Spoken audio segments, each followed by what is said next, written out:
Eu acho que eu gosto de São Paulo que Paris tem as portes, né?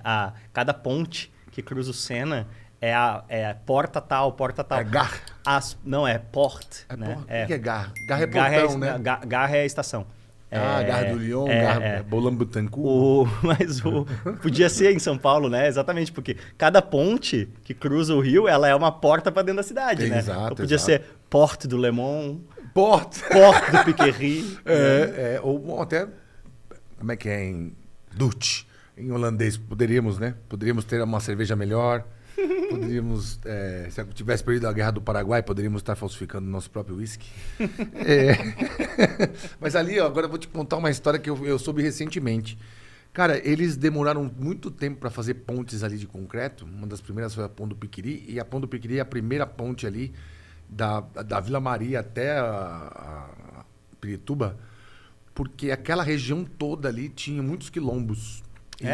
E não era muito interessante para os Matarazzo que traziam os imigrantes que eles cruzassem para o outro lado. Sim. Cara, Como se fosse montar uma colônia do outro lado também e continuando segregando. Por isso tem muitas escolas de samba justamente na parte ali. do Tietê para dentro. Eu sou fascinado pela história de São Paulo. Assim, da cidade. A cidade de São Paulo é um negócio... Uma ponte, cara. Uma ponte durante... Piquery foi a primeira de concreto. Se eu não me engano, daquela região, sim. E foi a primeira de madeira. Sim. Depois virou de concreto. Não tinha pão da freguesia. Júlio Mesquita, então, eu vi fazer, né? Sim. Limão, Casa Verde. Eu acho que tinha a de madeira do Piquery e tinha uma de madeira... Você pegou ponte de madeira em São Paulo? Não, eu não. Visualmente não. Não. São Paulo é o seguinte, cara. Em 1900 tinha 100 mil habitantes. Que é aquela maquete do Museu do Ipiranga. Em 2000 tinha 20 milhões. São pouquíssimos lugares do mundo que tiveram uma explosão demográfica dessa. São Paulo, 100 anos atrás, era tipo a quinta ou sexta cidade do Brasil.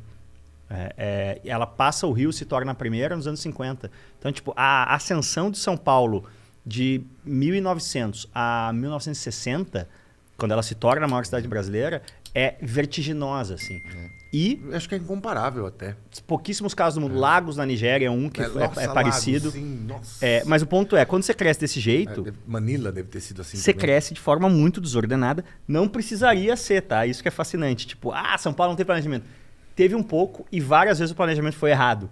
Eu recomendo muito uma série do Roberto Pompeu de Toledo, um baita jornalista. Ele tem uma trilogia sobre a história da cidade de São Paulo. Eu acho que ele não lançou a terceira parte ainda. O primeiro volume chama Capital da Solidão, que é a história desde os jesuítas chegarem ali, 1520 e poucos, até, tipo, 1830, 1850, tipo, o início da industrialização. Aí o segundo se chama A Capital da Vertigem, que é do caralho esse livro, que é justamente o momento que São Paulo começa a industrializar, Barões do Café, Paulista e tudo mais, até 1960. E o que está faltando é o de agora. E aí, a Capital da Vertigem, tem histórias muito saborosas, cara. Que você falou da Marginal Tietê, eu lembrei.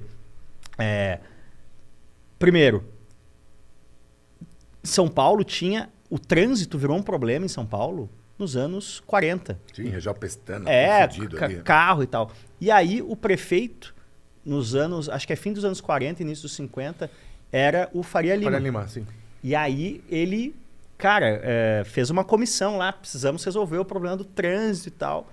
E comissão multidisciplinar, e aí dividiu. Vou citar um fato aqui. O metrô de Buenos Aires, se você chega de avião em Buenos Aires, você vê a cidade toda xadrezinha, bonitinha de cima, assim, avenidas, bulevares, recuo de calçado. Você chega em São Paulo, é um grande formigueiro emaranhado. O metrô de Buenos Aires é de 1905, se não me engano. O de São Paulo é de 1970. O Faria Lima faz essa comissão e apresentam ali 2 projetos. Um divide, né, a comissão. Uns caras falam, olha, São Paulo, muita densidade, muita gente, precisam tirar o carro da rua. Vamos investir no metrô. Em 1950, isso. 40 e pouco, né? E a outra linha da comissão fala, não, cara. Aqui a nossa cultura é americana, tá vindo o carro, largas avenidas, vias expressas, escola americana, avenidas. Lobby da borracha. E o Faria Lima, avenidas. E teve um problema muito sério que está culminando hoje, com o que a gente passa com Cracolândia e tal, criar os bolsões dormitórios, né? Sim. As pessoas morando longe do centro. E aí que começaram a fazer as pontes. Não, o Faria Lima fez esse plano de radiais, né? Era radiais a partir do centro. Isso aí. Mas aí... E a outra muito boa era o Rio Tietê, quando ele seguia o curso. Cara, não é tanto tempo atrás, anos 50, tinha gente, Clube Espéria, caras pulando, nadando. Remo. O Tietê era um clube de remo. Mas alagava. Então precisamos resolver essa questão da várzea do Rio Tietê, de coisa. E aí o projeto que ganhou, isso aí já é depois, é mais fim dos anos 50. Foi um projeto do Niemeyer, que era manter o curso do rio, deixar o rio alagar, desocupar isso, deixar o rio subir e descer. E aí se faria um parque linear, mantendo o curso do rio. Aí atrás desse parque linear, 3 quadras residenciais para isolar, e aí as 2 vias expressas. E o prefeito era o Jânio Quadros, o Niemeyer comunista. Não, óbvio, também era muito mais caro o projeto do Niemeyer. Derrubou, não, vamos canalizar esse negócio e deixar reto. E aí foi que... O Niemeyer comunista? Niemeyer comunista. E o Jânio também um pouco de esquerda, não, mas... Não, veja bem.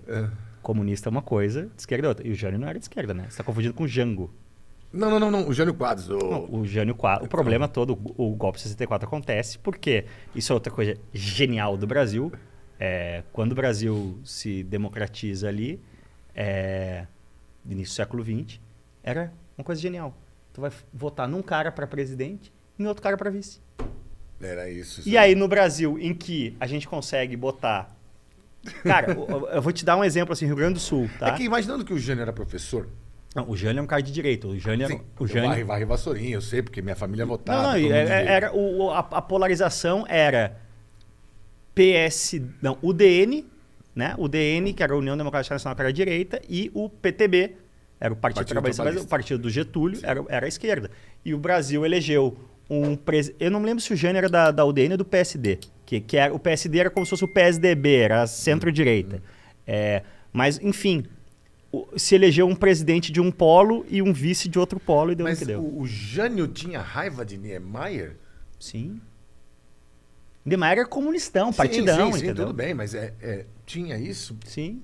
O Jânio, porque assim, a minha memória do Jânio era de infância também, né? Porque você pegou o Jânio velhinho, entendeu? Professor, bêbado. O Jânio é um maluco que renunciou, achando que ao renunciar, estão dizendo, não, volta, Jânio, toma aqui plenos poderes. Jogou o Brasil num buraco de 30 anos de escuridão, entendeu? Sim. Mas outra boa, que eu acho genial para concluir a história das cagadas urbanísticas que geraram este monstro chamado São Paulo, é a usina da Traição ali no Rio Pinheiros, que eles inverteram o curso do rio, deixou de dar vazão e por isso que o rio ficou podre, até surgir quem?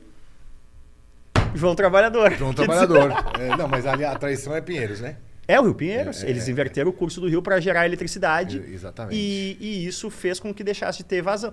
Já se jogava esgoto no rio, mas o rio era um rio caudaloso que fluía rumo ao mar. A partir do momento que você inverteu, toda, literalmente, merda que você jogava no rio passou a ficar ali, paradinho. É isso aí. Foi isso aí mesmo. Virou um rio sólido. E é muito curioso também porque ali na região que eu moro, né? Eu cresci muito tempo perto de uma rua que chamava Rua da Balsa. E na Barra Funda, a Rua da Record, chama... Rua da Várzea. E Rua do Bosque. Sim. Enfim, tem tudo de rua mostrando que tem jardim Pantanal, né? Então você imagina quanto que o rio não atravessava ali.